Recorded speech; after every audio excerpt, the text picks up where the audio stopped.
Do you think that women who voted for Hillary, women who have strongly supported the feminist movement and supported the left, are feeling disenfranchised given the current climate of sexual brutality and oppression brought to light in Hollywood recently? So I think that people have a willingness to blind themselves to facts that they don't want to see. And so what I've seen a lot is people saying, well, the problem of sexual harassment isn't unique to Hollywood and has nothing to do with our culture regarding sex, a leftist culture regarding sex. No, it has to do generally with men. Right? It has to do generally with American society. It has to do generally with power relationships. It's funny how everybody is willing to generalize as soon as their ox is gored.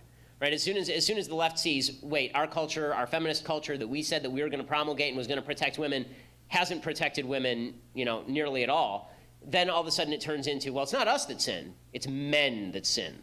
Right? And so I've been getting a lot of this online in the last couple of days. It's you men who haven't stood up. And I keep saying, like, what do you want me to do? And I'll do it. Really, what do you want me to do? Like, if you show me a rapist like Harvey Weinstein allegedly is, then I will say, send him to jail or castrate him, right? Like, this is not difficult. But if you just say to me, you don't acknowledge the rape culture, again, I need you to define that, and I need you to explain to me what I did. Like, really? I didn't do anything. And I think the vast majority of people in this room didn't do anything. And if they did do something, then maybe people should report it to the police, because that seems to me the best way to root out evil is to actually have law enforcement get involved. So the left is, so the question of what the left is doing about this, do they feel disenfranchised? No, I think they're just going to blame the same people they always blame because we're all in our own little bubbles. Should they feel disenfranchised? 100%. Because in a society that treats sex as transactional, in a society that basically reduces sex to any sort, just a physical transaction that is based solely on consent, it makes it very difficult to explain why it is that the casting couch in Hollywood is bad per se.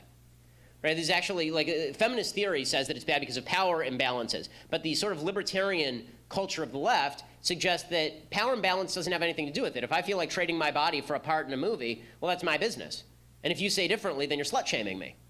Right? So that's, well, you can't really have it both ways. Either it's bad or it's not bad.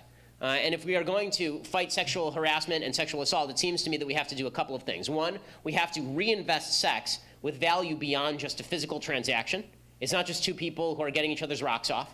It actually means something beyond that. There's a relationship that's attached to it. And beyond that, I think that we need to re-inculcate in men themselves, not just the teach men not to rape routine. Like, again, it's such a weird concept. Like, when I was 11, my dad didn't sit me down and say, son, don't rape people. Like, if you have to teach your child that, my guess is that you got a bigger problem than that on your hands.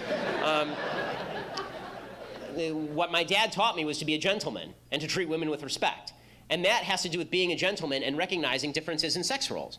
Because one of the things that's happened is that traditional masculinity, the idea that it is a man's job to protect women, this is one of our jobs as human beings, as men, to protect women, the feminist movement doesn't like that. Well, then you can't blame us for not protecting women if you don't want us to protect women. Like, I want to protect women. I think men should protect women. I think one of the reasons God put man on earth is to protect women. Okay, well, then it is incumbent on me to protect women. But if you're telling me that I can't even open a door for a woman because this is somehow an offense to her honor, and that if I say that it's man's job to protect women, that this is somehow reinforcing gender stereotypes, then don't come whining to me when bad stuff happens. Because the answer to bad behavior is good behavior. The answer to vice is virtue. The answer to vice isn't just yelling and hashtagging crap.